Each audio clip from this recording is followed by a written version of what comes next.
Hello, everybody, and welcome. I was sorry. I counted us in, and I was way too early. I was way too early. I was like 3, 2, 1. I'm like, oh wait, I mistimed. Kind of thing. But hello, everybody, and welcome. I was waving. All the waving. When Brian said yeah, and then I was like freezing, so I just got it like jazz hands. I got it. All the jazz hands. But yes, welcome to episode 43 of the Fully Rented Podcast. My name is Brian the Pirate, and of course, I am joined by the hand wavy. Not Peachy Pixely. I'm Pulp Fictionally. Yes, you are, and the vapory. You're holding a vape. Not Pulp Fictionally. Fictional. I'm Peachy. I'm Fictionally. Peachy. There's too many P's in this host ensemble. We've got Peachy Pixelate, Brian the Pirate, Pulp Fictionally. Sorry. You need to get on our level. You need to get a P name. I do. Brian the Pirate. Pictionary. We should. I would actually love, listen, this is a genuine suggestion. I should have suggested this off stream, but I'm going to do it now anyway because we're on a roll. I want to play that Lockdown Protocol, which is like first-person perspective Among Us. Because I completely missed the Among Us ship because I was too busy with other games. And then when I was like free to do it, everyone else had bounced off it. But Lockdown Protocol looks so good. It keeps popping up on my Twitter, and it's first person. It's first person. You're in space suits and stuff, and there's bombs and things like that. And there's like two imposters and all that stuff who can see that they're imposters to each other. I have an email about this. Yeah, so I would love to actually play that and get a bunch of us doing it. I think that would be a real giggle. I've played too much Among Us and all the other games. I missed the Among Us ship, to be honest. Like I played Among Us in total now probably twice, and it didn't really do anything for me. But I also I have terrible games. I'm a terrible liar in that fucking game. Well, I want to see how many I have. I have literally none. I bought it ready to play with people, and then it died. And then it died, and I just never played it with people. Ow! Still got a very healthy player count. Yeah, I guess they got mobile and yeah, it's Oh yeah, my nephew was playing it. That's right. My nephew, when he used to come over, he used to play it. So I have 6 hours because I was like, how do I have so many hours on this thing? I've only played it twice. But yeah, if at any point I'm going to try and grab a bunch of us just to play it, because it's not really like my genre, like stream wise, but I just think it'd be a giggle, and I just want to have fun with friends online in a game because a lot of my games are like solo. Go on. We could do like tabletop simulator. I played Kill Team on that yesterday. Yeah, I saw you were playing it. That's why I brought it up, because my a friend of ours bought like all of us like tabletop simulator, and we were just playing some goofy, like we'll just find like random ass board games and play it. And sometimes it could be really stupid, sometimes it could be really like it could be really fun, or fun and stupid. I think we did poker one time, or blackjack. Warhammer Simulator for me. I think I played it, and we were playing like blackjack, and it just got like the whole game was just ludicrous. I would definitely be down for that. Best was Cards Against Humanity, or the Azure game. Oh yeah, that's right. 232 hours in it. I've played so much war games on that. many hours. But this is a podcast where we talk about gaming news and shows and things like that. So let me give you a rundown of today's topics. We have got some pretty juicy stuff. We've got an update with regards to Palworld versus Nintendo, which I think is quite funny, but also very indicative of Nintendo's actual intent. We've got a article about Netease basically being a criminal syndicate. Like, that's a bit of a hyperbole there, but criminals. Yeah, there's definitely some weird shenanigans going on there. We've got a bit of a peachy indie showcase, as I've labeled it in the doc, where he's going to cover some games that he wants to get some eyeballs on. I love the names you see in that section. You don't see those stupid ass names in like big budget titles, because they're like, no, it has to have a good name. Yeah, it's got to. Well, the thing is, like, what was it? That Ubisoft game where it was Gods and Monsters, but then Monster tried to sue them or trademark dispute it, so they changed it to like Immortals Phoenix Rising, and it was like, fuck off. You could have fought that. Like you can't. Monster do that all the time. With They do. Monster in the fucking thing. It's fucking stupid. Some of the things that they've gone after. They've gone after like really innocuous companies that have nothing to do with games as well. Like they've gone after like cafes and stuff that have the word monster in it or something stupid. Really dumb shit. But then in the second half, we'll be talking about the games and like shows and things that we've been enjoying. So Peachy will be talking about I Am the Future, Star Trucker, and that's two different separate games. I will be talking about God of War, which I've nearly finished. I think I'm about like 3/4, maybe even a little bit more through.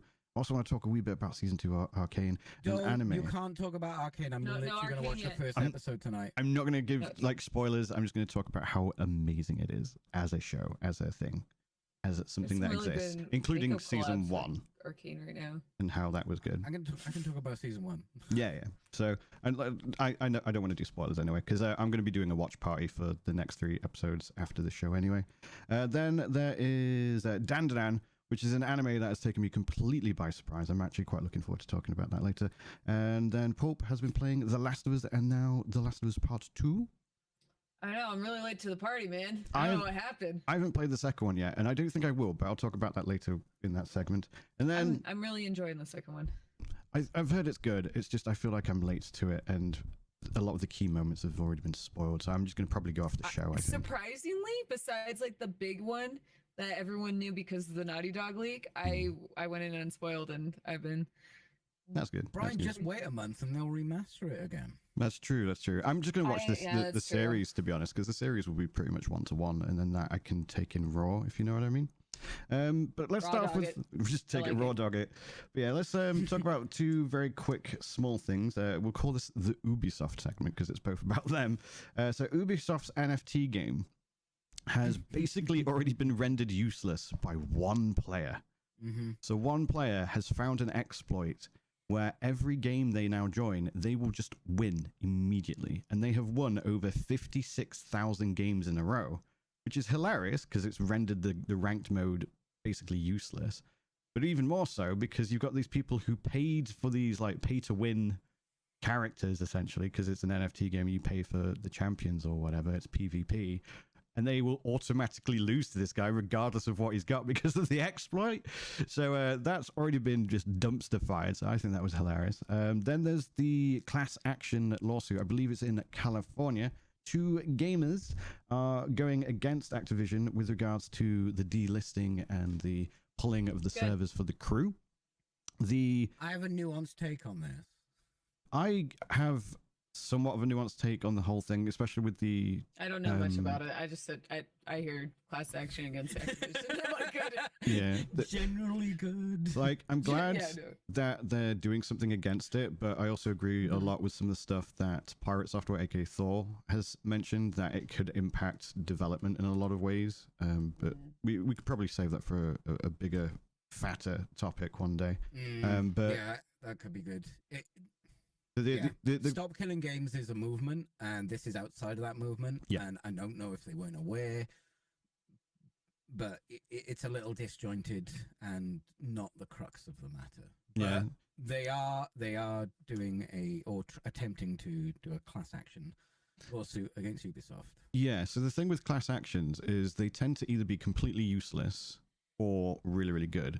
The reason they're often completely useless is because they're very profitable. So the lawyers tend to just go for a settlement rather than a win. Whereas in this case, it's just 2 dudes, so it wouldn't be much of a financial win. So it's more about sending a message. You know what I mean?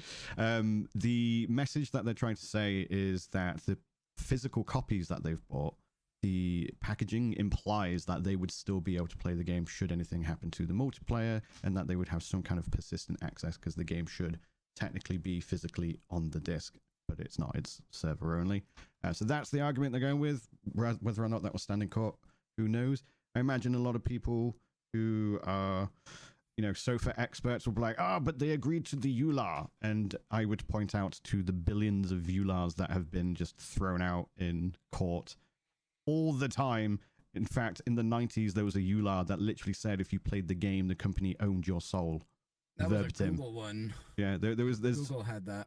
Yeah, there's been a load of really stupid ones. Like, that's how useless EULAs used to be. It's more of just a like a pseudo safety net, but at the end of the day, it's decided in court whether or not they're valid. So, gonna be real. Packaging is not the problem. The killing of games is the problem. Oh yeah. But I'm just pointing out that argument is that they're putting forward to try and win is that the packaging implied that they still would have access.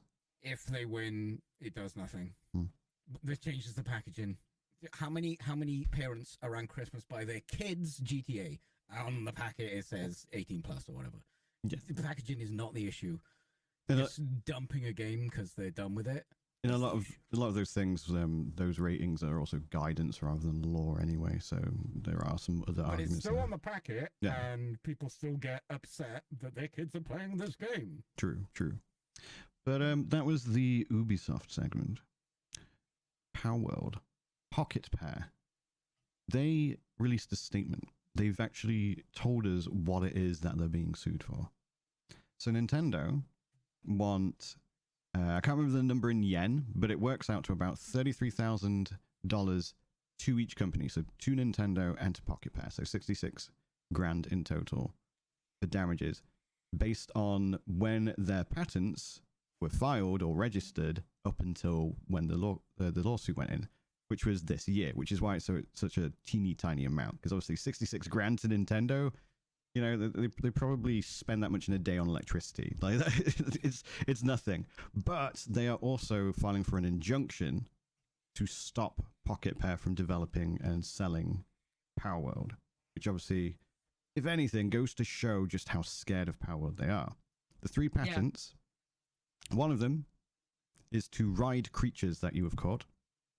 The other 2 relate to catching creatures with an object, aka balls. But it doesn't. I don't believe it specifies balls. It's just catching things with an object. And all 3 of these were registered in Japan this year. Are they going to sue World of Warcraft? Are they going to sue The Witcher, The Wild Hunt? Dragon Quest, Monster Hunter? Like, fuck off. Temtem. They just want to tie people up. Yeah, they're basically panicking and trying to make sure that they have 100% of the market. They are not willing to give up any of it. They saw Palworld, saw that it sold, what was it, 30 million copies or something stupid like that. And obviously they've got the deal with Sony now, which is for Palworld something entertainment, where they're going to be expanding it, presumably doing transmedia. So there could be a Palworld show or animation coming out, things like that. And Nintendo are like, no. We are the Pocket Monster company. It all belongs to us. So in order to back up what they're suing for, they made patents for that, which are probably still pending. No, so they've actually They have actually been. Would it be even possible for them to patent that? So they have patented it. The patents have gone through. They are registered. They're not in the application phase. International patents. So it's the I don't know about the US ones, but the Japanese ones have gone through. And obviously Palworld is based in, or rather Pocket Pair is based in Tokyo as well. So the Japanese ones, they are registered. So the question is, if it goes... How do you register that when that exists everywhere? Well, I think it depends on... So when you register a patent, I think it's similar to like a trademark. It goes up on a website or in some kind of registry. And then if someone's like, I refute that, then they can challenge it. But if it goes unchallenged, the people who maintain the patent database or whatever, they don't know if that thing already exists. It's not their job to find that out. It's the job of people who already own or have the stuff to challenge it. The onus is on everyone else, basically. So if this was to go to court, obviously hashtag not a lawyer, but my understanding is if you can prove there is precedent and enough of it, then that patent would get thrown out. That's my understanding. But Nintendo, interestingly, actually had, because apparently you can like rush the process. I don't know if you have to pay extra for it to be like prioritized, but on one of the patents for I think the catching of monsters or catching of creatures mechanics was actually rushed through. But they all went through this year at various times. Like I think most of them came through and were registered officially with it by July. So yeah. So if I was in court, and obviously I don't know especially Japanese law, but I would assume the lawyer would go, why have you suddenly done this now? And then obviously Pocket Pair would be like, here's a list of all the examples where this already exists. So the judge is probably going to look at it and go, huh? I don't. That I'm wondering. Like the logic sounds like they think that they can retroactively go after other franchises or other like IPs that use similar ideas, and it's like I don't think that's how it works. Yeah, my suspicion, and this is just, speculation on my part. My suspicion is they haven't taken into account that Palworld now is bigger than they thought. It's not just some tiny indie company. It's a company that gave Microsoft a lot of money. It's a company that now has a deal to expand their IP with Sony. So they now have essentially Microsoft and Sony backing. It's no longer we can punch down on this teeny little company, this teeny little studio in Tokyo next door kind of thing in our basement, whatever. They're actually fighting. Yeah, they're actually fighting a big ass company, and I think Nintendo are probably going to be in for a bigger battle than they anticipated, because they've got money to throw around, sure. Hence the patents and stuff like that, and paying to have them rushed through. Microsoft don't have any money because they spent it all. Well, I mean, in games. Having said that, the COD stuff has done quite a chunk for Game Pass from what we're seeing on reports. So, I mean, I've been meaning to check out COD, to be fair, for the campaign on Game Pass. Save spending 70 quid. But anyway, so yeah, I think they have just bitten off, potentially have bitten off more than they can chew. We will obviously see when that court case actually comes through to fruition. But yeah, I think they were initially just going for the usual intimidation tactic and then expecting Pocket Pet to be like, we can't fight this. We're a tiny studio. You are Nintendo. David versus Goliath, and David forgot his sling, kind of thing. But now it's like, wait, no, we've got Goliaths behind us, mate, kind of thing. We know what we're doing. So it's going to be very, very interesting to see what happens. It's also going to be interesting to see how Sony and Microsoft navigate it, because obviously they want to try and keep, at least, especially I would say Microsoft, a good relationship with Nintendo, because Microsoft want all their games on all the devices. Their Xbox is everywhere now. It's no longer about the console. It's about being able to play Xbox games on everything. So being able to play them on Switch 2 would be quite nice. I think that's something Phil Spencer would genuinely love. So how are they going to react to it? Are they going to be like, we need to be cushy, but we might lose a lot of money? Like, which golden goose do we go with? You know what I mean? Well, Xbox is very much not console wars anymore. Yeah, no, I wouldn't. Sony has still been kind of pushing that a bit. I feel like Sony's the one who's pulling that dead horse for a while, because Switch has always been its own, or Nintendo's been its own thing. I feel for so long that I think like this whole console war thing is just kind of dead in the water. Yeah, like Phil Spencer has outright said that they lost the console war, and they're all about games everywhere. They don't care about being the leading console. They care about being the leading service. Yeah, this is why they've bought like companies and studios rather than manufacturers. Yeah, 100%.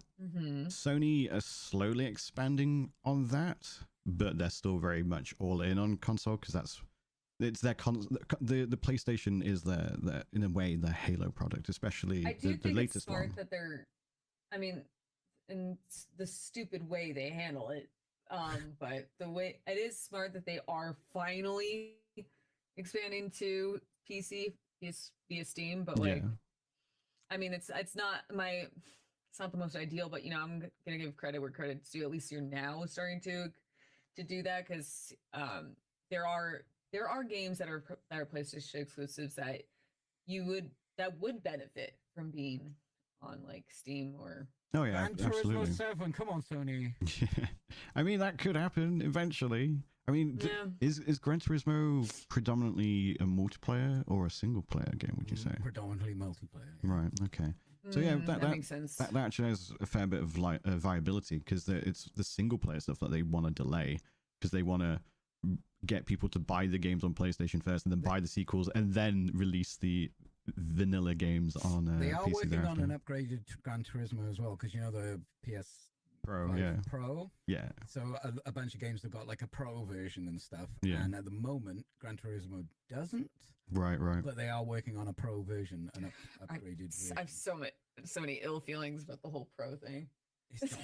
Like I said, the Pro is more of a Halo product. It's one of those things that you buy if you've got a lot of money and you're very keen on a brand. Yeah. Like, it's like, I mean, if you want it, you like it, that's fine. Like, I'm not gonna shit on someone for Oh, I will. Who do I go shit on? I mean, to be fair, you two saw I think it's the biggest waste of money. The 30th anniversary version, and you were. That's the only one. Yeah. That's the only one I thought was cool though. The anniversary version, since I anybody who's been around, who's been a gamer long enough and loved their original PlayStation, like that, I don't like side eye like collector's items like that so much. It's more about like aesthetic. I mean, yeah, it's an aesthetic thing, but like that's obviously directed towards that specific kind of clientele. Like, it's aimed at us. It was 100%. It was locked on fucking sniper rifle shooting nostalgia in our brains. But I'm not gonna pretend that I wanted it because it was a PS5 Pro. Yeah. I liked the aesthetic of it. Yeah, so realistically, and if I had it, I probably would use it. But if I'm gonna go out of my way and drop like close to $1,000 on, and it's the fact that the PS5 was so difficult to get in the first place. It feels I've only had mine for like I think 2 or 3 years now. Yeah, and it doesn't didn't feel saturate, did it? Yeah, and it just so now it feels like, even though I know, I don't know whose fault it was about the shortage, but because they're so close, it feels like they came out too close together that I just like, you know what, I'm not getting any other. I got this spaceship right here and it's fine. The thing is, you think that because you only got yours about 1.5 years ago. PlayStation 5's been out for 4 years. No, I know. That's what I was trying to say. It doesn't feel like it. For me, it doesn't feel like it. Get one, right? Yeah. No, production was just dude. When Kevin, my husband and I got one within the same month of each other, and we still had to go through we got them through Target, and they still had like the limit 1 per customer at the time. You had to go order it on the website and go pick it up in store. Like it was you still had to jump through all those hoops in order to get one. Yeah. And it was just so ludicrous to get to it. I mean, I understand whatever the shortage was, and obviously the state of the world probably impacted that too. Oh yeah, it did, absolutely.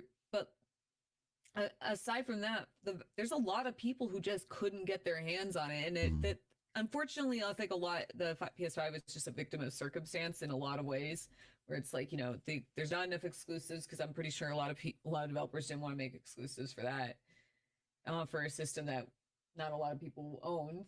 Yeah. And then, so whatever. It probably wasn't.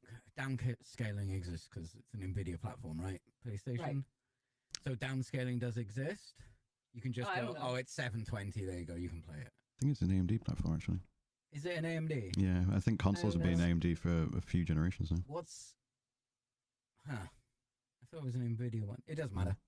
But AMD also downscaling. It's a lot easier to make things playable on what is essentially PC hardware, right? It's custom-made PC hardware, right? Sorry, I was corrected. We had to go to Target for one, and then we had to go to Walmart for the other. Right. We got them both in the same month. We could not. That's right. I forgot. I'm sorry. This anecdote is funny though. Couldn't buy two. We couldn't buy two from Target. We bought one. I think my husband bought. We had to go. Kevin bought mine first, and then we went to go order his through Target under his name and different information, but used the same card, and they flagged it. Right. Just some scalpers. I totally get that, and I respect that, but like, we actually wanted to. Sorry to drag us kicking and screaming back, but someone in my chat said something really funny. So patterns include writing creatures you caught. Oh yeah, we were talking about patterns with an object. Do lassos count? That's the within thing. the lasso. That's the thing. Does that exist? It could Mary well Kate do. Ashley's horse riding simulator has that. Oh, actually, no. Because the way it breaks down, it's break down when you have a patent for this, you have to break down the actual mechanics. So you got to be like subject 1, the player throws object 1 at subject 2, and then upon impact it will do X, like open up to then catch subject 2. So it is very, very detailed. It is specifically you throw a thing, it opens up and goes and then captures. I think they break it down to like the most minute details. Yeah, there's literally like diagrams and stuff as well. So the cowboys are okay. So the cowboys are fine. That's why there's so many different kinds of like Photoshop is fine. It's like very similar things. Yeah. Yeah. Can I also just say That was a very niche joke. Sorry. Hearing lasso was lovely. Yeah. Hearing it pronounced as lasso instead of lasso, that was lovely. Yeah. Oh, But I'm just a the dumb reason I did that American. is because that's how you pronounce it, America. No, it's lasso. Slightly off topic. It's lasso and vitamins. Slightly off topic. Oh my! I do like vitamins. Pulp. If I you like look in, it. Don't get. if you look in general for a moment, how do you pronounce that word?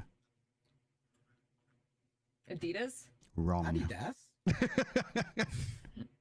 That's actually wrong. But Adidas, which is the company based in Germany, in their American headquarters, they were like, we can't tell our entire nation that they pronounce it wrong, so we're just gonna roll with it. So every other country pronounces it Adidas because it's short for Adi Dassler, the founder of Adidas, who's German. But yeah, so just a meme slightly on Pulp there as the resident American and pronouncing things wrong. No, I mean I even said I'm a dumb American. It's almost as if we're from different countries. It is. It is. Almost. No, I said it in a positive way. I said I liked hearing you say this as lasso. Yeah. I don't hate on it. Yeah, no, not true. Nobody actually. I think of the Cowboys, baby. We're just verbally shit posting in our own podcast. Basically. One more. How do you spell those things that go in the water, Brian? We have people who argue if it's caramel or B-U-O-Y. Buoy? Buoy? Yeah, it's boy. Boy. That's how we say it. We say boy. Boy. I mean, for buoyancy. I mean buoyancy. I say buoyancy, but I think we always said buoy. Buoy. Yeah. Americans say buoy. Because I think it has a lot to do with the fact that there's a term boy too, and it's just to avoid. There's a boy in the water. Yeah. No. Oh my god. I think that's it's too. I think because I don't know, because I'm not defending anything. People are fucking stupid in my country. No, it was cool. We're just memeing. But back to what we were discussing. The agenda. Back to the agenda. So Netease. Now, I want to clear one thing up because there was an article that got a lot of traction initially because it was Bloomberg Law who initially did a post on it after a Chinese outlet did an article, and then Insider Gaming, for some bizarre reason, framed it so Marvel Rivals and Destiny Rising were somehow implicated in this. They have nothing to do with it. Netease just publishes those games, but it's got nothing to do with those studios. So if you saw that article and just saw the headline, please note that those studios are completely innocent. They have literally nothing to do with what's going on. Netease, on the other hand, they did an internal investigation for corruption. Reportedly, the second one in a year. So that's already alarming that since September 23, this is actually the second one, possibly more. There's only 2 that have been reported on. But this time around, they came across 9 employees who were found to be involved, allegedly, just for protecting us there, in money laundering and bribery. 2 of those people were senior executives, one in the esports division and one in the marketing division. I'm honestly not surprised by things like this. I always kind of felt like there is probably a lot of money laundering and within the gaming industry. When you're talking something like esports as well, there's a lot of scope there. Yeah, that's what I'm saying. It's I'm not trying to be it's not so much about trying to be negative. It's just when you, because I think when you posted that article in the Discord, I even said I'm not surprised. It was something that always kind of felt like it would go hand in hand. That esport athletes are treated like absolute shit. Yeah. And because it's sports but unregulated, those are making so much money. Yeah, absolutely. It just always looks dodgy. And when I hear a story coming out there's just an esport team and another one, okay, I think PEACHY'S on with me. It's there's just 2 things you put them together. It's that's about right. Yeah, that tracks. I don't need to jump to conclusions. I just need to shuffle a bit. Yeah, and I'm there. Yeah, it's a jump to just conclusions. Trip and fall over, and you're like, oh, the conspiracy is real, kind of thing. I mean, to be fair, I don't usually like to jump to conclusions. There's just a few things where, like, if you were to like just say that phrase to me, like, hey, some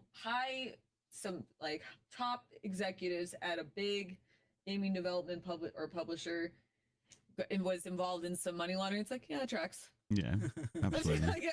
It just corruption directly into my bias. Yeah, it does corruption at top level executives. What?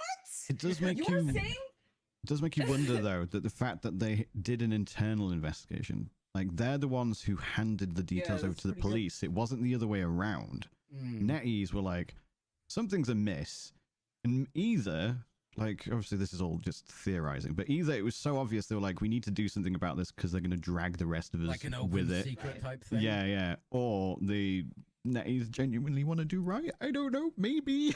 Like microtransactions, free game, but laundering, nah, kind of thing. Who knows?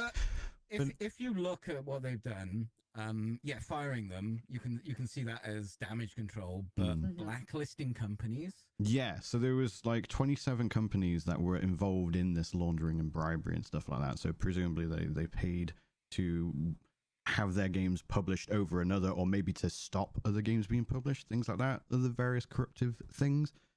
So they've literally just straight up blacklisted 27 other companies that they will no longer work with. And as I mentioned, they've handed the details specifically over to the police in China. So the 9 employees have all been arrested and are being investigated for corruption charges. And presumably all 27 of those companies were quite profitable considering what's being alleged. That's true. And I would also imagine that off the back of the investigation of those 9 employees, those 27 companies are soon going to be investigated by the police thereafter, if not already. Obviously, we don't have all the details because it is an ongoing investigation, so we can only glean from what's been revealed by Netease, essentially, which was, we found bad people, we told the police, leave us alone, kind of thing. So yeah, that's a bit more like if stuff comes out and then you go, okay, we'll blacklist this, but they've done that, they've already blacklisted those. That feels a bit more like, we need to sort out shop here because this is fucked. Not like, oh no, we need to protect our investment. Yeah, they're being very proactive about it. So it's going to be interesting to see what comes of it, because the ongoing conversation, I suppose, from this is if Netease has this problem, how many other gaming corporation publishers have this problem? Does Tencent have this problem? Does Nintendo have this problem? They're all innocent. How dare you? Tencent definitely has this problem. What makes you say that? Because it's fucking Tencent. See, so this is something that sounds like a bias. No, I'm genuinely interested in this because I do hear people talk ill of Tencent all the time, but I've never actually been given an example as to why. Especially when many of us, probably all of us, including the 3 of us here, have a game that Tencent are involved in that we actually really like. Yes, 100%.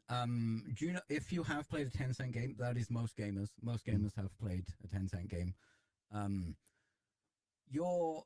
All of your information and your tracking that you've ever agreed to across anywhere that is linked to that, the Chinese government has access to all that because legally, Tencent have to give it to them, and the Chinese government pay them for it. Right, but why does that bother you? Because it's the Chinese government. Yeah, but I mean, like, people have to eat grass sometimes. I get that. The thing with, the thing is like when it. That was a joke. That's North Korea. It's a joke. I think the most unfortunate thing is like most consumers don't get to go in informed of that, but it's not like it's something China hides. Yeah. Either. But so like it's kind of like I get what you're saying, Peachy, and I agree with you. Don't get me wrong, like, but it's like unfortunately and I say we as in like just as the general public as consumers aren't able to go in with like that knowledge at the ready. Most people just go in blind, you know. I suppose what I'm trying to get down to is how like advertisers have pretty much all the information on the planet about us already. Does that bother us? Yes. Like realistically speaking, like I mean, if you're gonna ask me, like, does it bother me? Like, I mean, is it yeah, stopping but you from is there anything I using can the do about things? it? Probably not. Yeah, so it's just like in terms of real world implications and issues that it can cause. Like, and to be clear, I'm not trying to defend these things. I want people to No. explain why it bothers them, because the crux that I'm seeing is they have our info, and it's like, I think that's it's like not the crux. I'm just pointing out it's shit that giant companies do. Tencent. no, I get that. $493.4 billion. yeah, they basically have a hand or a stake in everything. You do not get that kind of money by being nice. No, I get that. I agree. I agree. And I think that most people, I think it's everyone's right to be bothered by that. And I'm just going by based off my reactions. Like, I mean, what are you going to do about it? Unfortunately, that's the state of the world. You know. I mean, like they have. It sucks. It sucks. But why you should not trust corporations. They have like a 20% stake, I think, in Epic. I think 20 in Ubisoft. They own GGG, who make Path of Exile. But as far as I'm aware, they give them autonomy. They, I think it might be 40% in Epic. Actually, I could be wrong. But yeah, they got 50% of the League of Legends. Yeah. Riot. Yeah. So it's just a case of like, if anything, it's like every game or everything they have a hand in terms of a product is usually pretty good. Hitler painted nice pictures. What you fucking want? Yeah, but like, I have no idea if he was actually any good at painting. But yeah, that's but still a funny joke. Yeah, but is the comparison really there? Because like again, like what have? I hear what you're saying. I hear what you're saying. Hitler doesn't exist. The next big bad are giant corporations. Yeah, but what I'm trying to say is I hear what you're saying, but like, can you give me an example of something bad that Tencent have done? Yes. Well, I just gave you one about the Chinese government nonsense. Yeah, but why is that bad? You know full well you and I could go and dive on the internet and find more bad shit. You always hear stuff about Tencent and hostile takeovers. I think that's how they got Riot as well, with a hostile takeover. Did they do that? Like, that's what I'm saying. I think so. Let me double check. What I'm saying is we don't actually know what the bad things are. We just keep saying they're bad, and then people go, why? And they go, well, you know. And then we go, no, we don't. Why are they bad? And then we go, well, you know, they're a big corporation. It's like, okay, but what were the bad things they did? Do you see what I'm saying? Like, I again, not defending them. Brian, you're asking for a lot of nuance. No, I'm not asking for nuance. I'm asking for I get details what you're saying. and accuracy. I mean, for most people in general don't do their research to back their opinions. They usually base it off of what they've heard or from someone else, which is dangerous. And which it's very dangerous. And I do like, and of course, like, you know, we were just joking around, like, all of us are going to have our own biases, and by nature, that's just what we do, you know? Yeah. Because, like, to circle around back to the point I'm trying to make, because obviously this thing going on with Netease is going to cast doubt on not just corporations, but any big gaming company. And now you're going to have gamers going, oh, this company are probably doing this and probably money laundering, and they may well be doing that. But I would imagine in most instances, they're probably not. I don't think it's harmful to, at least, I mean, I think all companies we should be looking at them critically like that. Yeah. There's healthy skepticism, but then there's also accusation. Yeah, I agree. And the thing is I don't think a lot of people are going to pay that much attention to this. I think it came out at the right time where it's going to be kind of looked over. And if anything, like if another instance like this comes up with another company, people can probably look into it and it'll bring more traction to it. But right now, I don't think enough people are if I'm being honest, I haven't seen anyone talk about this. That's right. Okay. WeChat, owned by Tencent, fully censored. I mean, Chinese internet. They are fully embroiled in pushing forward the Chinese government. What are they called? The Chinese Communist Party? Yeah, CCP. Yeah. Tencent are leading the internet the movement of the government's clampdown on the internet. WeChat censored anything to do with coronavirus. Oh, okay. 275 party branches are owned by Tencent or are members of Tencent. Okay. Repression of I mean, this is all the WeChat stuff. I mean, but the thing is like that's you. I mean, you just looked into it, and that's great. I have nothing against like someone ever like doing their due diligence and looking into it. I think what Brian's more talking about, it's like when people go like, oh, fuck, you know, this corporation or whatever. Most people aren't going to do that extra step, which is, you know, obviously not that difficult. Yeah. PG just proved. And if anything, I want us as creators, as influencers, I say in air quotes, to be beacons, examples of people who do it properly. I want to be people who say, this is why they're bad, not just they're bad and point a finger. I want to be able to go, look at the whiteboard, this is why, kind of thing, you know, rather than just going, oh, but they're bad. And then, because we're just feeding into it then. I disagree with that. How do you mean? Because they are powerful and giant, and you should always distrust someone who is more powerful and rich than you. Always. I mean, I don't... Even if it's proved wrong. That's fine. Always never trust anyone with that amount of power and money. I agree. I in general, like, I don't trust anybody who has any person or any entity that hoards wealth like that. And again, there's a difference between skepticism and having a healthy dose of skepticism and awareness, but there's also making accusations without proof. Before you cast judgment, before casting, like, making a statement by saying, like, X is bad. Yeah.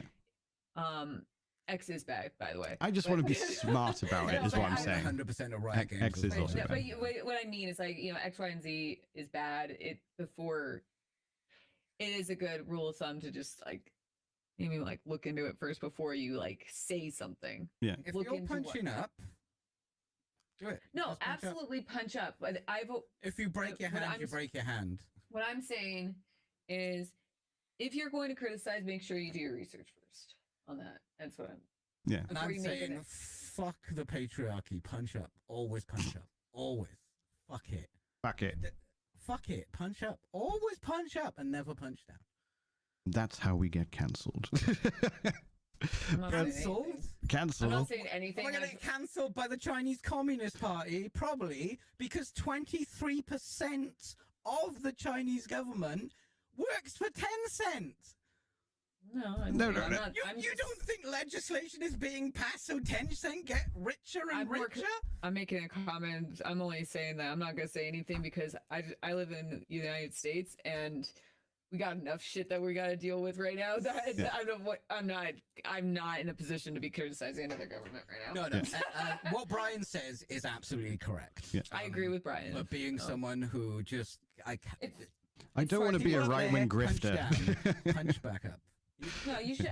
You're not a right-wing grifter. I would not be on a show with a right-wing grifter. I mean, I'm using them as an example where they go, oh, this thing is bad. Why? Because it's bad, and then people just roll with it. I don't want to be people who incite such mindless all I said was, anger if and stuff. anything, is like the concept of it is like if you were to tell me any other big corporation, I'm not saying I'm going to point fingers and make maybe this one is doing it. But if you were to come up and like, you know, like you just said, like, oh, Netease has had an internal investigation involving money laundering with high up executives. It's like, I mean, I'm not going to be shocked at hearing that, but I'm not going to go in assuming that. Yeah.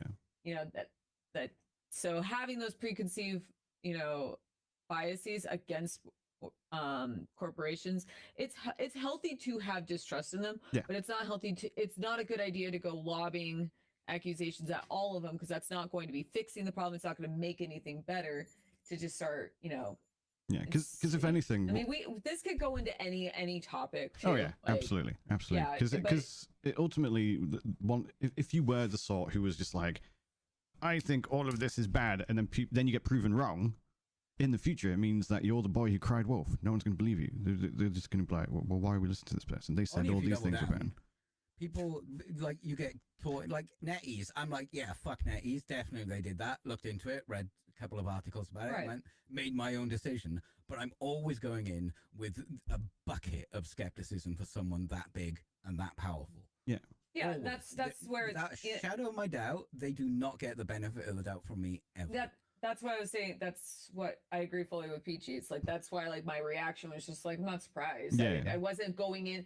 I wasn't at all up until that you showed us that article. I was thinking like, what if Netease is involved in money laundering? I just never really like that didn't cross my mind. Right. But then as soon as you say like, hey, do you know that there's some money laundering? It's like checks out. Right. That kind of falls in line with my assumption of like big corporations like they're capable of doing that. But I'm not going to go like, who else has been doing that?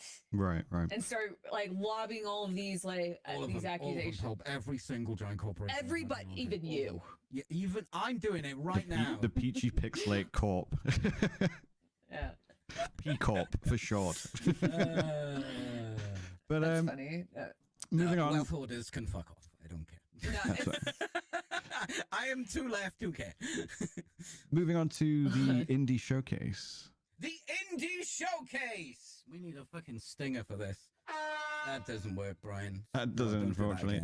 It's okay. I believe in you. Which game are you kicking off with first? Let's go top to bottom how I posted them. Okay. Because there's nothing that's like, ooh, but they're all kind of interesting. Welcome to the indie showcase. Technically, okay, indie is thrown around a lot. Basically, anything that isn't by a very large publisher, that would fit here. Yeah. First one though is a solo dev called Nathan Death or Darth. I'm not sure. It's called Tricky Madness. Now, any PS2 kids immediately can imagine what this game is. It's tricky and it's snowboarding. It's funny. I was literally just saying to a friend of mine yesterday how I missed 1080, and then you post this into Discord. I'm like, oh, like there you got one. Like, oh, that's lovely. Yeah, this definitely has SSX and 1080 vibes to it. I mostly played SSX because we had 1080 on the N64. On the 64 was a little bit. I had an N64 long before I had a PlayStation, so I played 1080. So this is called Tricky Madness. It is an arcade action snowboarding game. It's currently out in early access. It's self-published by a solo dev. It's £7, which is $9 of your American dollars. That's a good price. It's obviously not as polished and feature complete as something like SSX, but looking at trailers and gameplay, I'm like, this might scratch the itch, and I'm gonna be honest, for £7, that might be an itch worth scratching. Yeah, it looks a lot of fun. I remember like there was just like that one little like period where there's so many like or snowboarding games were doing super well, and then I feel like they just kind of vanished from existence. They did, didn't they? They did. It was like because SSX and 1080 bring it back. Have you ever seen Steep? No. Yeah, the Steep was the Ubisoft one. It didn't quite scratch my itch, but I think they're doing like a reboot of that as well under a different name. There was SSX, there was 1080, there was Snowboarding Kids, and then I know like Final Fantasy 7 had the snowboarding site like little mini game, and I feel like a few games had it like some sort of snowboarding thing in it. Yeah, back then we're talking like X Games ruled the world at the time kind of deal. Yeah, so it was. Extreme sports were definitely more in there. I have a theory as to why they're not as big anymore. With sports, obviously, sports inherently comes with sponsors, things like that. And a lot of people who enjoy sports tend to like them to be realistic to the real life sport. So you've got a bunch of licensing issues. So it can be very, very expensive to make any kind of sports game because you want that realism. But to have that realism, you have to have sponsors, or you could inadvertently encroach on trademarks trying to mimic said sponsors and stuff like that. And that's a lot of investment for what are also, in this case, arguably a niche sport in comparison to, say, like Madden like or FIFA and stuff like that, or racing games. Is very much not realism. I really feel like, though, games like this, could really, like, if they were to make a comeback, they could indulge in, like, because there is, like, the FIFAs and the Maddens and all that. They do also utilize and advertisements within game because they're easier to seamlessly integrate since that's normal. And those do get stale over time. Oh, absolutely. Every year there's another one. Like, no, F1, yeah. I've completely gone off that now, even though I love F1 and I've enjoyed the games. Like, it's just... I think that's the problem with them is, like, because they get stale, and I think also they're trying to, like, refresh their rosters, make sure they're more current. Because of the realism, yeah. Yeah, that is inherent But with that that's why I'm saying, like, it wouldn't be a bad idea for games like when we used to have, like, Madden Blitz. And there was also, like, I remember I was on the GameCube, there was, like, a game called Super Strikers, or... Oh, yeah. The one where you could, like... Mario Super Strikers? No, not Mario Super Strikers. I'm thinking of, there's a different one. It was similar, but it was a football game, and but I'll have to look it up. But I was it Super Strikers? But I remember, like, it was like, it was silly, and you, like, could punch other people, and it was just, like, very they took a lot of creative liberties, and I think it was a wonderful game. But, like, I would like to see a resurgence in but what I'm saying is, like, what's the car one? It would be nice to see some of these games, like, come back, like the exports where you kind of go Rocket League. over the top. Rocket League, and I feel like they could, like, could potentially take advantage of, like, advertisers and utilize them, integrate them within the game, similar to how realistic games. Yeah, that's the thing. Sports do lend themselves to putting advertisements in the game because we appreciate that stuff when it's and not only that, properly. like, we're used to seeing them. Like, when you go watch, a football game or our American football, like, like, you can see, like, there's advertisements everywhere. You go to a Lakers game, there's advertisements everywhere. So it doesn't feel as invasive than I've seen, like, when you play.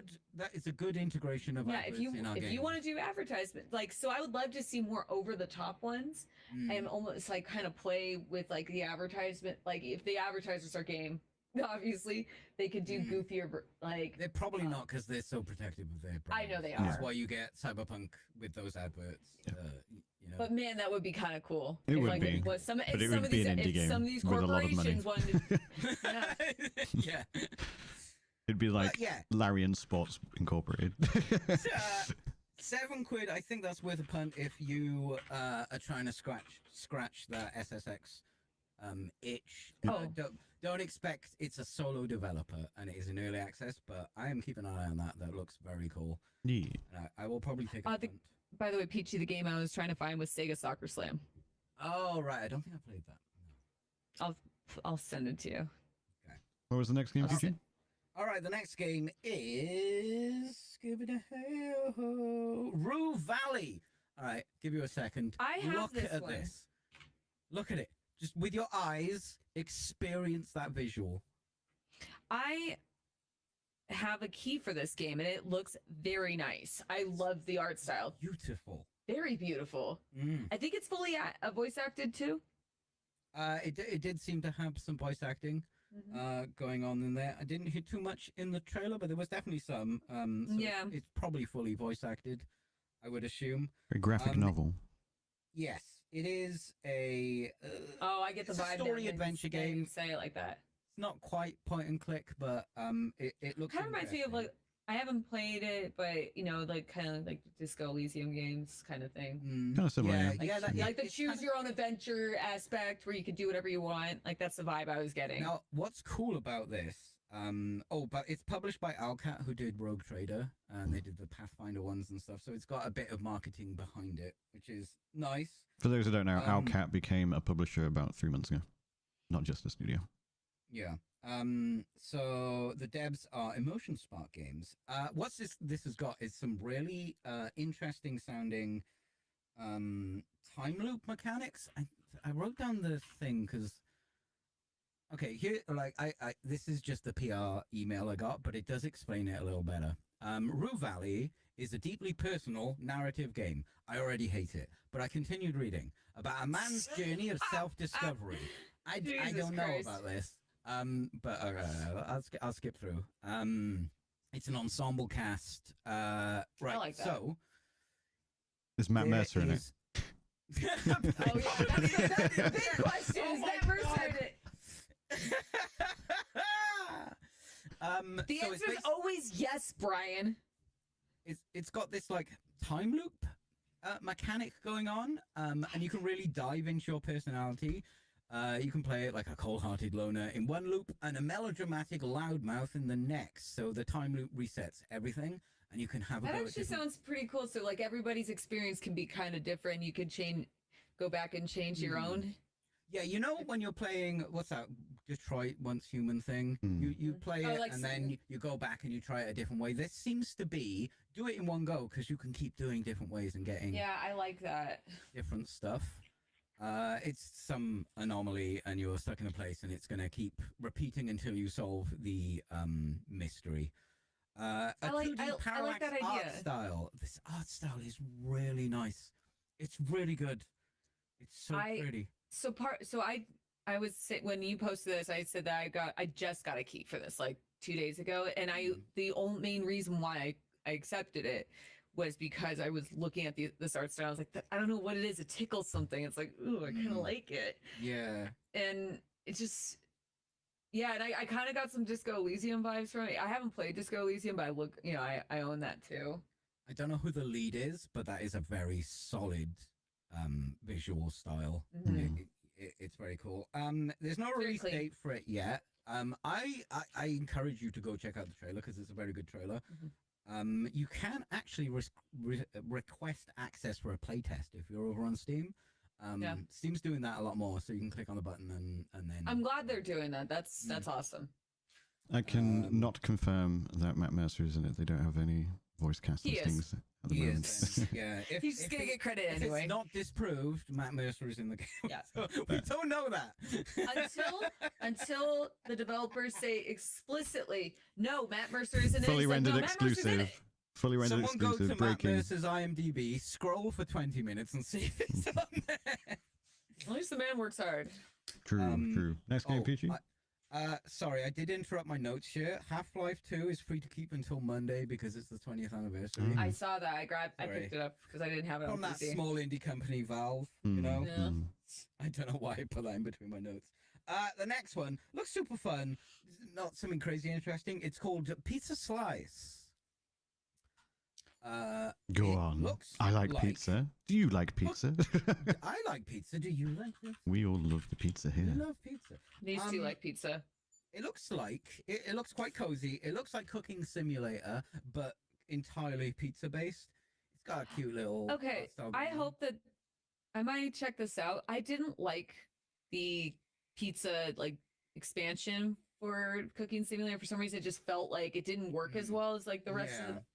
So that's actually pretty. I might check this out just for that because I was so stoked for pizza to make pizza in a Cooking Simulator, and it was just like it was so like particular about some of the measurements. It is quite a limiting engine. So if this is a little bit more forgiving than that, then this would be great. Pizza focused, yeah. I could make a pizza with 50 pounds of cheese. Coming soon, 2025, no queue or anything like that. I've forgotten the name of the developer. I think it was 2 developers are working on this, and one of them is also publishing. So a small group looks cute. I like the art style. Questcraft nice. Gaming Factory. There we go. Gaming Factory are also the publisher. Yes, also. So that looks cool. Nothing like groundbreaking, but I like a good cozy cooking sim. Do you know what I mean? Oh, I will say my mod needs to point out that there are square slices of cheese on the pizza. I didn't notice that. May or may not be an issue. You got to grate that cheese. You've got to grate cheese. The salami was round. Maybe it's a particular cheese. It looks like they were just chopping blocks of it. It was really weird. At first, I thought it was like American style cheese, plastic cheese. Yeah. But it's just hey, what the blocks hell? Of it is plastic. Yeah. Maybe they legally, Brian. They legally can't call it cheese. Sometimes they have to put cheese product. Yeah. But because it's coming soon, everything could be changed. It might even be a bolognese cooking simulator by the time it comes out. And the final one on my list, so it's Pizza Slice. Hey, the Bolognese Holidays. There you go. There's your DLC. You're welcome. haven't even made the game, and I'm like, DLC? Royalties. Next game. Wait, hang on. Oh, it's that night. Right. This one kind of grabbed me, probably because it's cyberpunk themed. It's called Into the Grid. I saw this one. I was looking at it too. It looks cool. I'd love to know more about it. It is a deck building dungeon crawler. Oh. Yeah. So it's card based, and you fight with the cards. Yeah. But there also seems to be. I wish I liked card based games more. I'm actually getting into more and more card games. I need to play. I think I need to play more. Maybe I'll like come around on them. It's just like everyone. As soon as I hear card, I'm like. Yeah, I do. I'm looking forward to the Bazaar. I own a lot. That's the sad thing is I own a lot, and then I've clearly tried. Yeah. So there's obviously roguelike elements. So I assume if you fail your run, you can do another run, and you'll get upgrades. I couldn't fully tell, but it looks like the upgrade map is a roguelike map, right? Where you also fight. So you go to the different dungeon. nodes and can unlock things. You can get resources, and you can hack. I did see some screenshots where it looks like you're in some sort of VR kind of environment, and then other ones where you're actually in real places and fighting mechs and stuff like that. This grid on screen for people watching live. Yeah, here you go. It's let's see, it's there's a demo out. It's coming out in early access. Flatline Studios is the name. Now, it's actually something quite interesting about the studio. So they're an Argentinian developer. Famously, not a huge amount of developers in Argentina. So there's probably some governmental grant that they're getting helped with, which I think would help with a game that is going for a visual thing. They obviously want it to look nice. They're usually obligated to put that in the trailer, so maybe not necessarily. But it has already won awards, and it's not even out in early access yet. But there is a demo, so maybe it won a demo award. So yeah, doing on runs. Now, what's interesting about Flatline Studios is they started creating a universe. It's called the 211 universe. Okay. And then they've sort of created this kind of universe, and they are making games to expand the universe rather than they made a game and then created a universe around it. Which I thought was quite interesting way to go. If you want to make if you're an indie developer, I think it's 2 people. Oh no, there are 2 brothers in Argentina. There's someone in Spain and someone in the Netherlands. I think you said that earlier. Yeah. I thought that was quite an interesting way to go. So they've sort of like built a world and stuff, and then they're creating games to tell the story of this world. If you're an indie developer and you want to, like, indie developers do crank out a lot of games sometimes, right? If you've got this universe and you want to fit stuff into it, you can put a game out and then put a game out. But this looks promising. There's a demo out. I believe it's in early access now. But the angle, that's just interesting to me that they've worked on their universe and then they're making games to tell about their universe. Yeah. It's just an interesting way to go about making a game. It's a big investment, both in time as well as like opportunity costs and things like that as well. But it can potentially have a massive payoff. Like, for example, technically, that's again what happened with Overwatch. They ended up having 7 years worth of assets from the failed MMO, and then they were like, well, we can now make a game in 2 years. That's how long it took to make Overwatch. 2 years. Actual depth compared to the illusion of depth. Yeah. You do get, like, I mean, that has to happen in games. You know, you need a backstory and stuff like that. But they come from a different angle. And I just found that really interesting. And you don't hear of many Argentinian developers. So true. I thought that was worth bringing up. 100% agree. It's always nice to showcase, like, even with like Wukong recently, Blacklisted Wukong, like a Chinese game, you don't really hear a lot about Chinese games outside of China. So having non-American or non-Western European developers be showcased and like have the word thrown out about them can often lead to some really cool ideas, things that you wouldn't otherwise see in this space because of the whole I don't want to take risks and shit. So yeah, it's definitely, it's always really, really good to lift up the lesser known countries. Yeah, they don't have a PR budget, so there you go. God, you can check out there's listings for all of these on Steam. Some of them are out, some of them aren't. Some of them are early access, which is it's kind of how indie games are now with smaller studios. You can go check them out now. Go do that. And Go- that was go check them all out. Indie section. Vivisect. No, I need a better name for that. Comment below on the YouTube video what the name for that segment should be. Yes, I'll also put up a poll on the Spotify thing. We can do polls and comments and stuff like that. It's quite nice, actually. Oh, we can do polls? Yeah. That's Which actually is the- really cool. Yeah. Who is the best host? No, it's me, obviously. We don't need a poll for that. Don't be stupid. What do you mean, you? Clearly me. What the hell? It's OBS. It's Video Ninja. They're the best hosts. But that was the indie showcase. We're gonna make that like we're actually going to be discussing it in more detail in a upcoming meeting that we have with the future of the channel. But that's going to be like a permanent feature that we're doing moving forward, where we want to rise the bottoms of indie companies to. I don't know. Imitating all of your Just do the things. I like talking with my hands. Behave. Are they smart? Yes, they're very smart. Indie developers bottoms. I mean, some of them are definitely bottoms. Have you seen them? Yes, but some of them Power bottoms, Brian. You Brian. can't just say they're all bottoms. No, Peachy. We're power turning them bottoms. into tops. We're turning them into tops.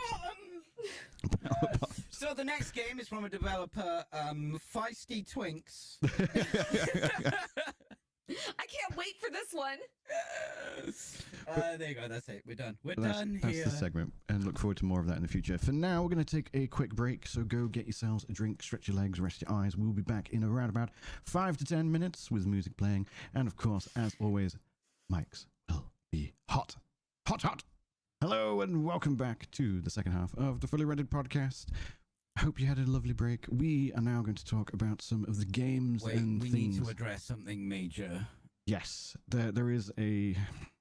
We try to make our production very high quality in this show, but unfortunately, some of you have probably noticed that Pulp's eyes are a little bit darker than they were before. Damn it! We were supposed to slide that in. Just slide it in into the eye. But yes, so Sorry she guys, put I mascara noticed on. halfway through the show. I'm pretty sure you even saw me touch my lash, and I was like, "What the fuck is wrong with my eye?" And just kind of put two and two together and noticed I forgot a step in my makeup routine, so I It's, put mascara on. There'll be a I'm tweet sorry, longer I'm later. human, and I forgot. but on with the show. Peachy, you've been playing games. I believe one of them was Star Trek. Playing games with your heart. Quit playing games with my heart. I just want you to Yeah, tickle my bum. Yes, I have been playing games. Correct. How did you know? It's almost as if I'm a gamer. You can tell because every time I say gamer, the sound plays. That's how it Alright, works. which one did you just say? Star Trekker. Starfucker. Yes, Yeah, what is good that? game. So, do you know of Euro Truck Simulator I do. and the lesser enjoyed, let's say, American Truck Simulator? It's a delivery game. You go to a place, you take a job, you go and pick up the trailer, and you take it somewhere across Europe or whatever and deliver it. Right. Star Trekker is that in space. Asterisk caveat. So you're in a sci-fi environment. There's actually a story which was kind of fun, and I actually got invested in it because I was shouting at some of the NPCs in it. So there must be something to it. Yeah, you are in a space. So do you know the movie Space Truckers? Big Yes. rigs in space. Oh, sorry. Yes. Yeah. So like I love Elite Dangerous, and my favorite thing to do in Elite Dangerous was go to a space station, buy a load of stuff, fly halfway across the Milky Way, and then sell it. Right. I just wide in that and listen to podcasts and just fly for hours to do the thing. Now this game takes out the middle bit. So you have a couple of maps which will have a space station, and there'll be some sort of gimmick with each map. Like some of them are electrified, some of them have solar flares, and you need to deal with these things in different ways. And there's little meteors about, and you got to dodge that debris. They've also got like little pathways for like main roads and stuff like that. And you got to get to the place, collect your things, go somewhere else and deliver it. But in between, you use these jump gates. So you basically go from map to map. There's no traveling in between, which was a little disappointing because I like that in between stuff. Right. Yeah. But not much. I will admit, not much happens in that in between stuff. Right. You just flying to your thing, jumping to places, and doing all that stuff. But I did enjoy that aspect. It's not in this game, but what is in this game is pretty good. They've made the big rigs, because it's Space Trucker, feel like big rigs and not a spaceship. Because in a spaceship, you've got 6 degrees of movement, up, down, left, right, like strafing and all that. In this, flight controls, you can fly forward and move up and to the left and roll and stuff, but you can't go from side to side or up and down directly, which means it's probably not very too much fun playing it with a HOTAS, but it might still be good. But they do feel like big rigs. They feel like big, heavy objects, even though they're in space. Oh, and another thing, they have weigh stations. I have no idea how you weigh something in a weightless environment, but you have those. But there's some really cool environmental It's an estimation things. station. It must be. You can carry as much as you like on your trailer, but inside your cabin, you can only have a certain amount of supplies. Right. So I think that extends, you got to go and get fuel, and you have to got extra batteries for some of your systems and air filters and stuff like that. I think they don't want you to bulk up on that and then just do your stuff. Which is fine. It was pretty fun. The solar flares are good. Basically, as you progress through the story, someone unlocks something for your ship, so you can go to a different area of the map. Like the solar flares, there's like a shield that comes down over the windscreen. You can't see where you're going. You have to use your little CCTV cameras dotted around your ship to fly, which is quite interesting. There's electrical things like charge will build up on your ship, and if it gets too much, it will break your ship. But you can get these little capsules that will like contain it, and they'll blow instead of your ship. It's pretty good. I do miss the bit in between, but for what it is, pretty fun.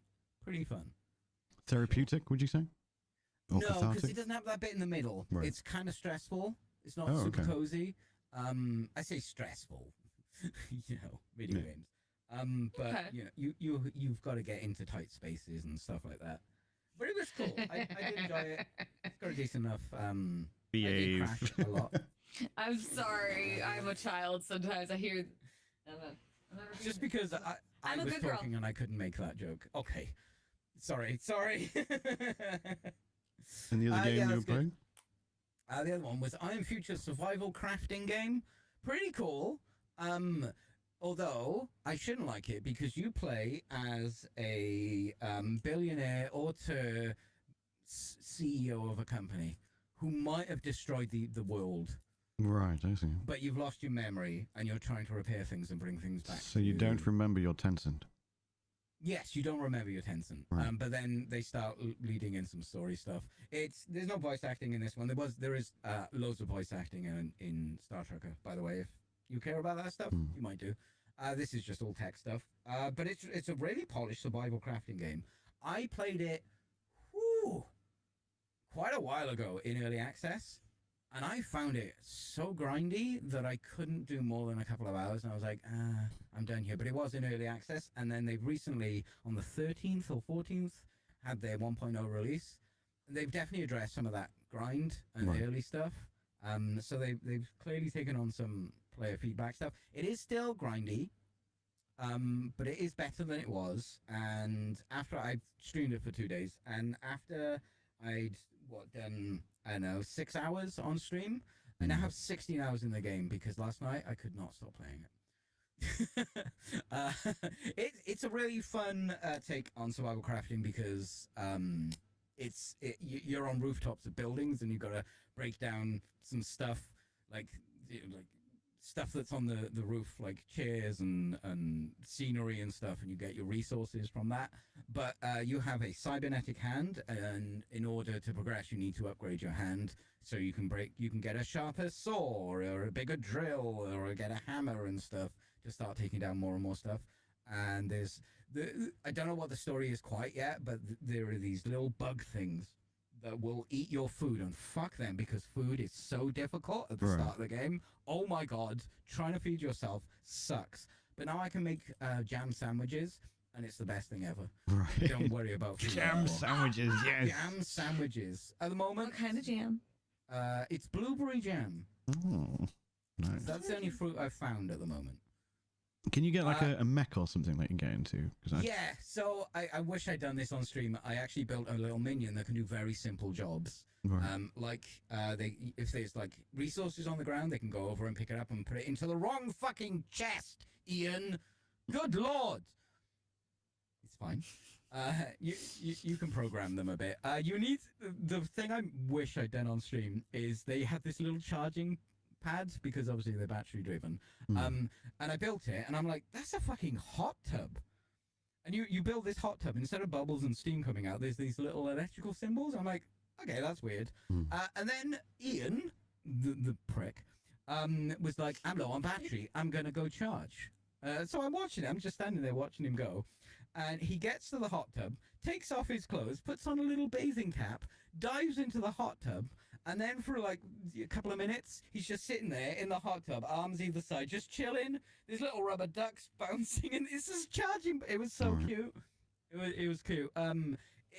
It seems to be that humans were striving for immortality, so they put their brains, consciousness, soul into androids, but there wasn't many androids to go around, so some of them are vending machines. There is an ex-world famous chef who is now a refrigerator. There is an entertainment actress, singer who is a jukebox. It's I love that. It's very cohesive. Right. I like that. That's polished. super cute. Yeah, I think I remember this one being showcased probably at Summer Games Fest, not this year, but the year before. I do remember thinking, What was the game called again? It's called I Am Future, a cozy apocalypse survival crafting game, I think. Cozy Apocalypse. That is. Yeah, not... I Am Future. Look for I Am Future. Yeah. But I did just find For out a that second, I thought that was the developer when you said it that way, so I was like, oh. Oh, I don't actually know who develops it. It better not be Ian. Right now. Fucking Ian. Yeah, I Am Future, Cozy Apocalypse Survival. And it just came out. It's 35% off at the moment. Mandragora. Oh, it's published by Tiny Build. Yeah. They're very Tiny Build. Oh. Yeah, they developer are was reputable. Yes. Yeah. So that was good. I was definitely the early access helped. Definitely. Good to know. Next, I'm trying to just hunt down some footage. I want to talk about Arcane briefly whilst I do that. Okay. So I've just watched. No spoilers, chat. Don't worry. Yeah, there'll be no spoilers. But for those who watched Arcane Season 1, obviously it came out in the same year as Cyberpunk Edge Runners. And those two, I want to say competing, but they were both vying, let's say, for #1 game adaptation kind of thing. And both deserved it, like wholeheartedly. They were both very easily in the running. Arcane Season 2 has recently come out. The first three episodes were last Saturday, I believe it was Saturday or Friday. I actually streamed the premiere on Twitch, which was a really interesting thing that Riot are doing. I wonder how that's actually paid off. Like, obviously, allowing literally millions of people to watch the first episode for free, and then obviously seeing if that will translate into people buying into Netflix. They did that with the first season as well, right? I don't remember, to be honest. I know Riot have pioneered stuff with Twitch quite a bit. Like, they did Valorant closed beta drops.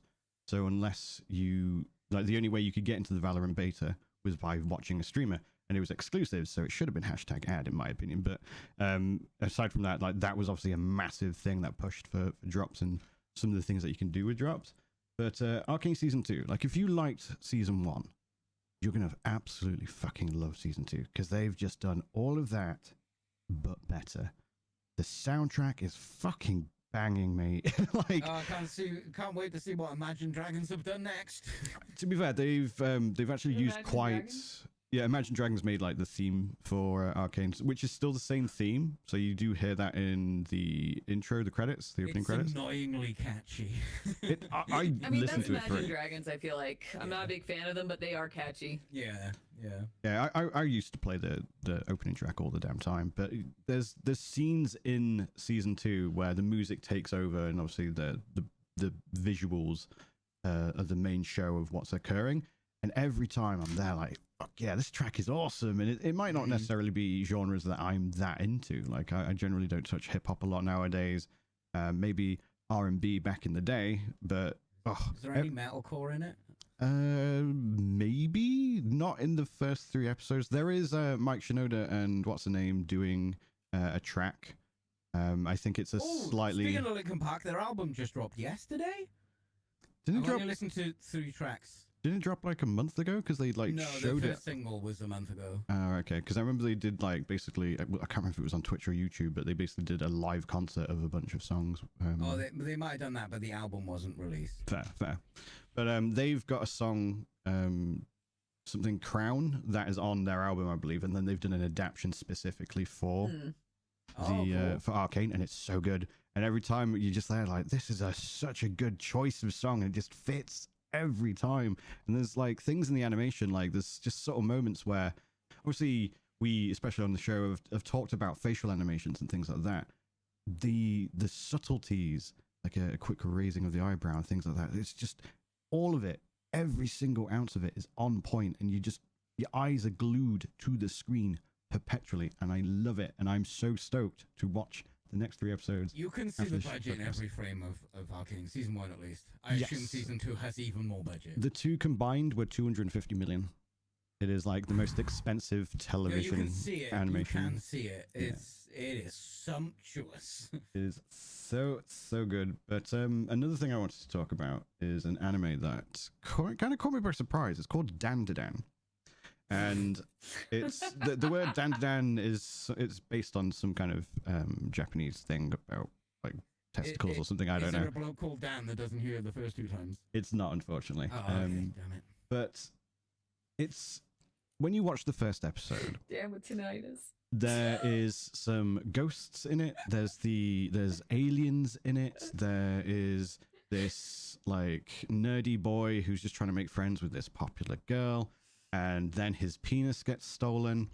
That's not a joke. His penis gets stolen. His weenie, as they refer to it in the game, into the show and things like that. So it's this fever dream of like.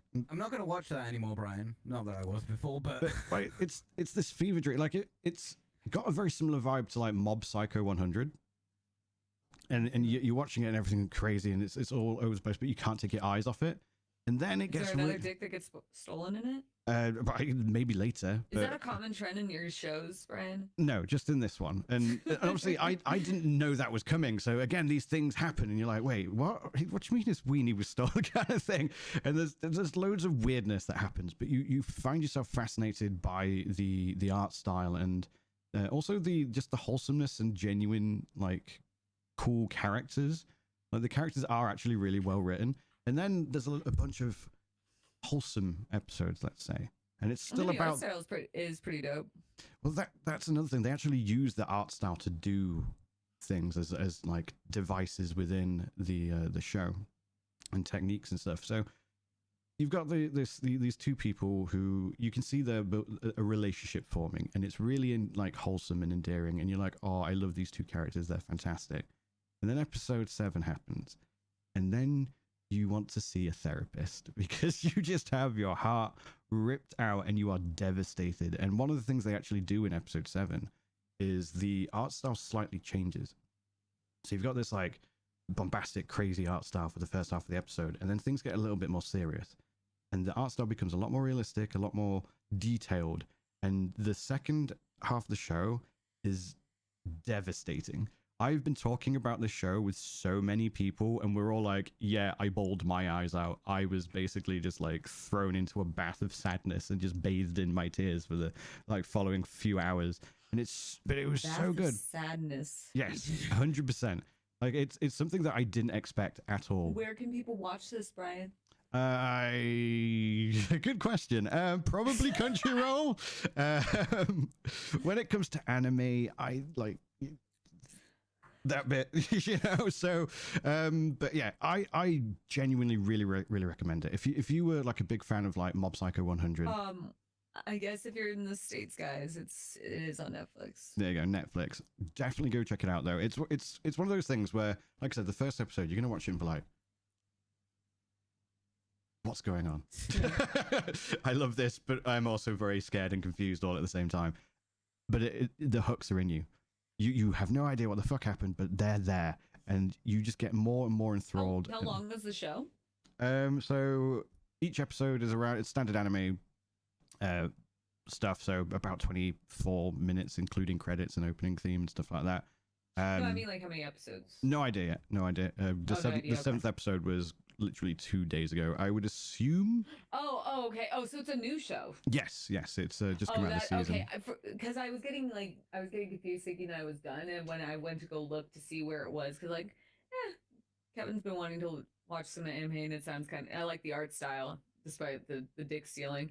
To be fair, there's things in it, and you're like, huh, why are they doing that? And then it actually ends up tying into it later. Stuff. So, but I was looking into it for Kevin, and I thought maybe like he would be interested. And I saw it stops at 7 episodes on Netflix. So I wanted to make sure it wasn't like longer than that, and it was just cutting off at 7 episodes. I imagine it will be 12, and then usually it's 12. Multiple seasons. It's doing really well. It's being very, very successful. So I think you've got potentially quite a bit. It's based on a manga as well, so that manga, as far as I'm aware, has been very popular. But otherwise, when it comes to games, I've been playing God of War Ragnarok. How have you been liking it? I think you've been streaming it when I've been going on live, so I haven't gotten a chance to watch. But I'm curious. Had I played it the same year that Baldur's Gate came out, I would have genuinely struggled to pick a game of the year. I would have literally been stumped. The storytelling, the cinematics, the acting, the voice acting, everything in God of War is absolutely fucking phenomenal. I am in love with Freya. Every award it won, it very much deserves, because it is very, very, very well done. Yeah. I do feel, and I think it's a little bit. I think we can. It's not really a spoiler, because it doesn't happen that late in the game. Can I ask you one part?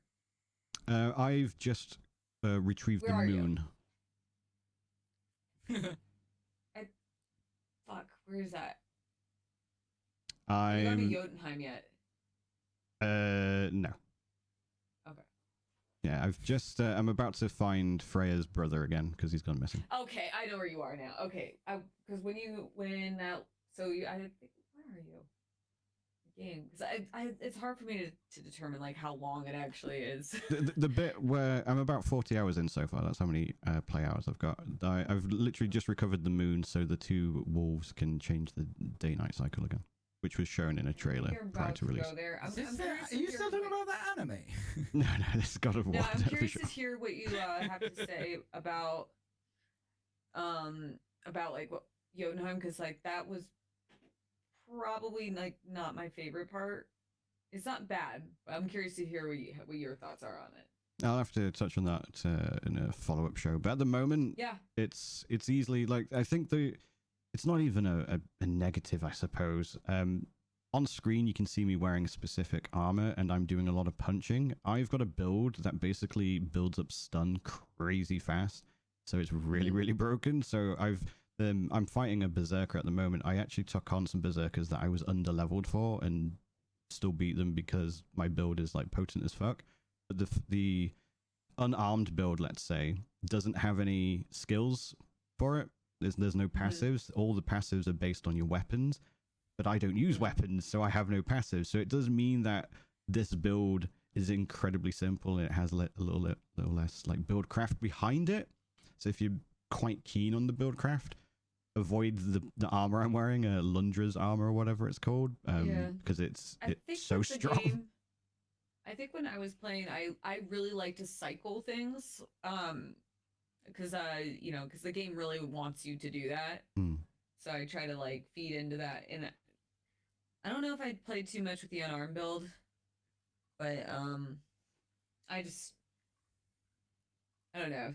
I think like I didn't make. I'm trying to remember what my build was. I'd have to pull up my game because I played this when it released. Yeah.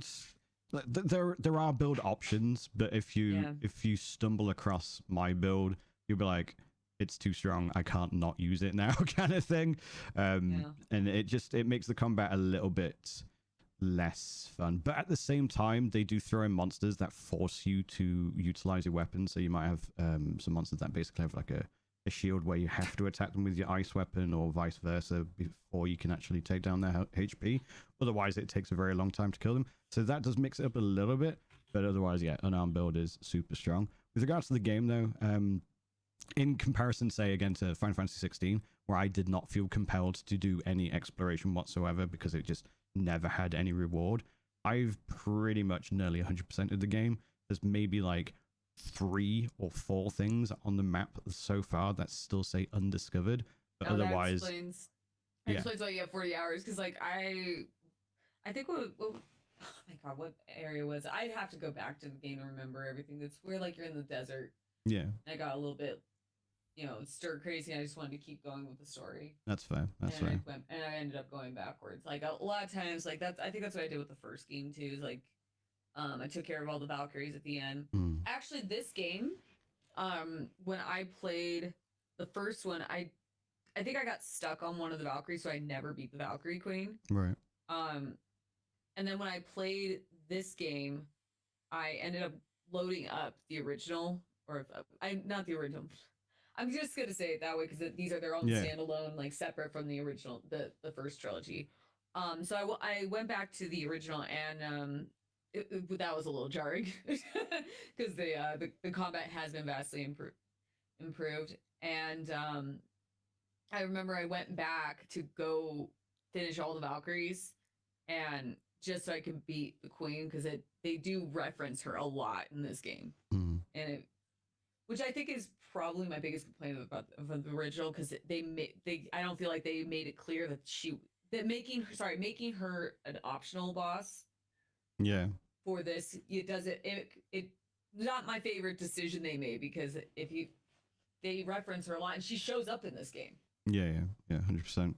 I think overall though, like my opinion on it is that it deserved Game of the Year just as much as Baldur's Gate did. It is a phenomenal game. The storytelling is very enthralling. The exploration, another one thing that does slightly irk me, which is remarked on by other people, is the puzzles. You get clues very, very quickly, and I've actually used the setting that extends how quick they will actually give you answers to the puzzles, and it does my nutting. I actually was talking about that the other night, because like I like that they give you that option. I hate when games give you clues too soon. They don't even give you a chance to try to figure out. It's nearly instantaneous. If you don't use that setting, it's literally you stumble into the area and they go, "Oh, I think you need to freeze that thing." You're like, "Motherfucker!" I know. I appreciate that God of War gives the option, or Ragnarok gives you the option to turn that off, or like to extend it. Because I think in the original that Atreus would tell you almost immediately, and I feel like it absolutely I don't think it's respecting the player's intelligence enough. Like it feels to me like they're going like, well, you're not gonna be able to figure this out. Yeah, it's understandable, though. I know why they've done it. Yeah, no, I understand. I understand having an option to extend it or turn it off is more ideal than having that as the default, where they immediately tell you or how to figure out the puzzle. You know what I mean? Yeah, 100%. But otherwise, if you're just looking for a show where you fall in love with the characters, you're constantly laughing at the jokes, you feel sad during every sad moment, you feel... God of War? Like I've been loving the story and the dialogue. I've laughed at... You said a show, so I'm like... sorry, like if that's the sort of thing that you're into, and besides they are making a show, so, if you do want that in your TV, you're probably going to get that anyway. I'm excited to hear your thoughts about the story as it progresses. Yeah, well, we'll see next week. With regards to what you've been playing for the first time. I'm gonna keep this brief because I know we're short on time. Yeah. I've been playing. Pulp. Before you go into it, which one was I watching you for like 3 hours play? I think you were watching the first one. Wait. Okay. Maybe the first. I don't know. I played through the first one last week. And Last of Us, by the way, we're talking about The Last of Us. Sorry, The Last of Us. I've had The Last of Us since 2018. I had the original, like I had the PS4 version. Played like 2 hours of it, and I was like, "This isn't for me." Not really into it. I don't really like. I don't like stealth in general. I'm just not great at it, and this game very much highlights it. So when I went on my PS5, the PS5 offered the part 1 for free, like the PS5 version. I was like, fuck it, let's download it, try it out, see what I've been missing. Maybe like now I'm in the mood. And shockingly, like I've been completely invested, and I really do regret not getting the series sooner. So I beat the first one last week, and I did the DLC. The DLC comes bundled with it, I assume, with the remaster. It comes bundled with it, yeah. And then I've been playing too. And my controversial but brave opinion is I very much like Abby. I know a lot of people don't like her. Controversial but brave. No, it is, because like Abby's the trans character. That's why it's controversial. Everyone didn't, because of what she did to Joel. Like that's the one thing I went in. Like I've been spoiler free this whole time, shockingly. The buff chick. Yeah. The buff chick. As soon as I saw her, she gets up. I'm like, those traps, those shoulders. We got a muscle mommy on our hands. She's just so much fun to play with. Play as, and then I like her character. The one thing, okay, agreed upon, what she did with the golf club, rude. Spoiler. I haven't played it yet. No spoilers. Oh. No spoilers. Sorry, continue. I didn't. Well. Sorry, I know. I know what happens. No, I know two of the key things. Don't worry. Oh, sorry. Yeah. So you saying you didn't like stealth games?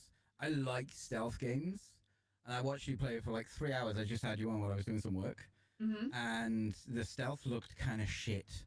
Oh yeah, it is. Because the stealth is kind of set up so you could do either or. Right. And I think that's why, like, you can play it fully stealth. I'm just bad at it. I fully admit it. I'm terrible at it. I mean, to be fair, what game in modern era has done stealth well? Like, since maybe Thief has. I do want to dabble more. To be fair, in it. but that's a dedicated stealth game, to be fair. Yeah, like, I mean, I'm willing to try, like, Splinter Cell and anything, or Metal Gear. Like, I've avoided a lot of popular stealth games simply because they're stealth. I just never liked it growing up, and if a game like Last of Us is what gets me a little bit more interested in it, to trying more games like that delve further into that kind of play style, then hey man, so be it. There was a spate of games where you always had to have that stealth segment in your game. Yeah, it's more of a storytelling. I hate that. Yeah, it's more of a storytelling device than an actual gameplay thing. It's one of my biggest frustrations with games if it's one type of gameplay and then they force a stealth section for you.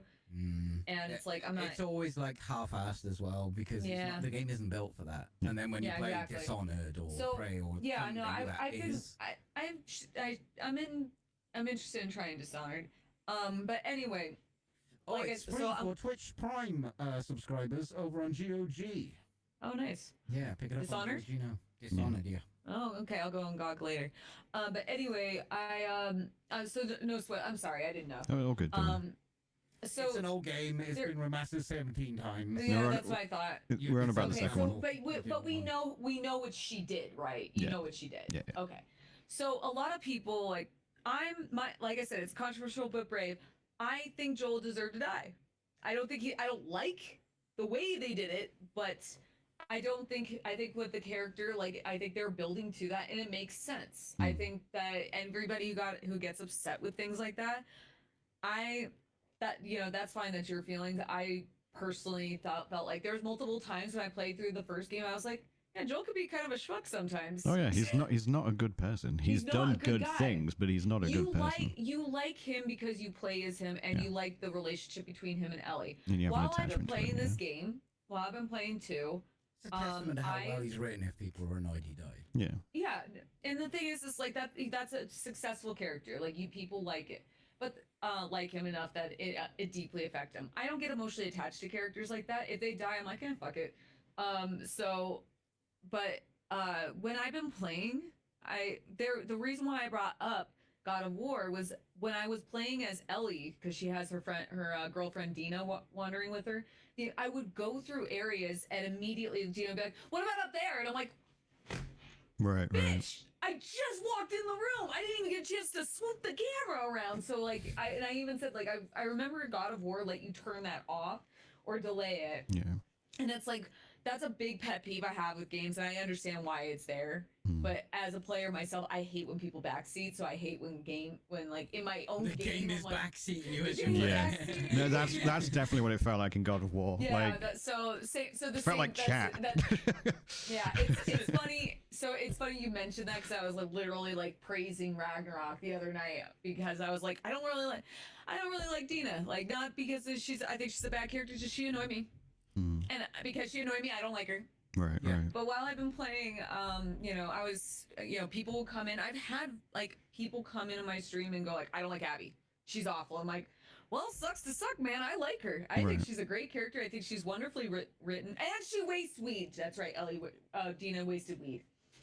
That part bothered me. Right.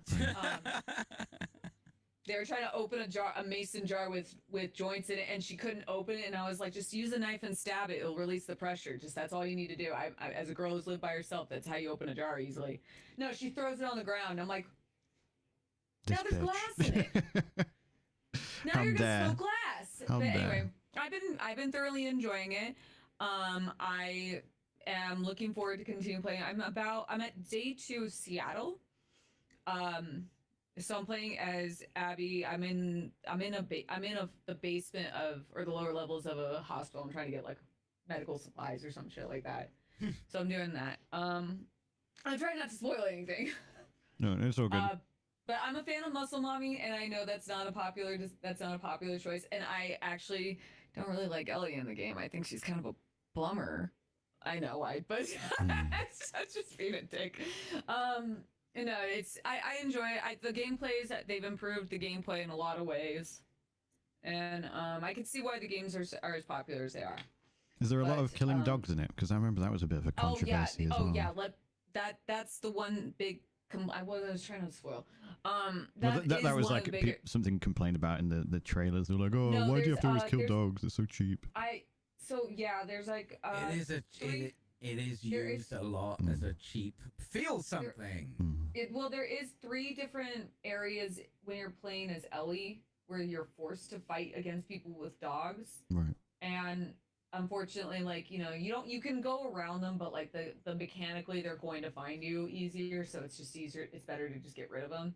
And I don't like that part. The part that got me was there is a cutscene or not a cutscene, there is a part where it's like completely unavoidable and you have to take the dog out. Right. And and I understand that's like the narrative decision that they're going with Ellie, is they're trying to like show her descent into like madness through or like her brutality. How revenge because it's a revenge story. Revenge is bad. Ew.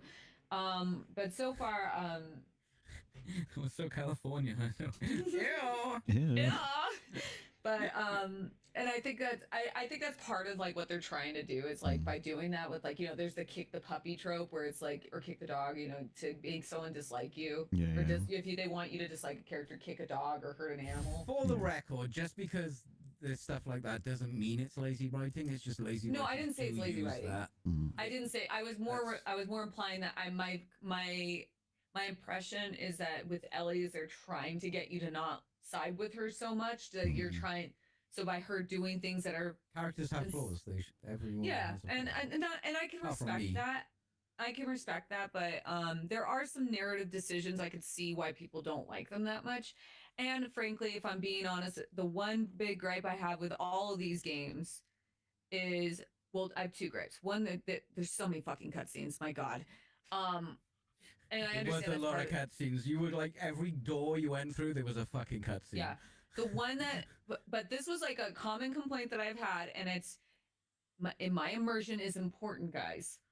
Why are we taking off our gas masks after we leave a room with the door open behind us? And you're like, oh, there's spores. You take the mask off outside the door. Go outside. My immersion's ruined. It's been something that's they spent a lot of money on those facial animations. No, I know. It's like the one thing. I literally just played through a part where like Abby and the little boy she's with, they're in an area. She's like, Abby has to go through and find like a gas mask and bring it back so you can go through the area. And then they go through the door. They're still indoors, and they're like, oh, so she opens the door. The door's wide open. She's like, we could take our masks off now. It's like, no, it's airborne. There's spores. Did we learn nothing? Right. Like, go outside where there's fresh air and there's a breeze or some shit that it's gonna waft in. Yeah. So my immersion has been ruined by that, and it's something that I will never forgive The Last of Us for. But either way, I'm still playing it. I am enjoying it. Otherwise, even though you're the only streamer I've ever watched playing it. I'm still not interested in the game.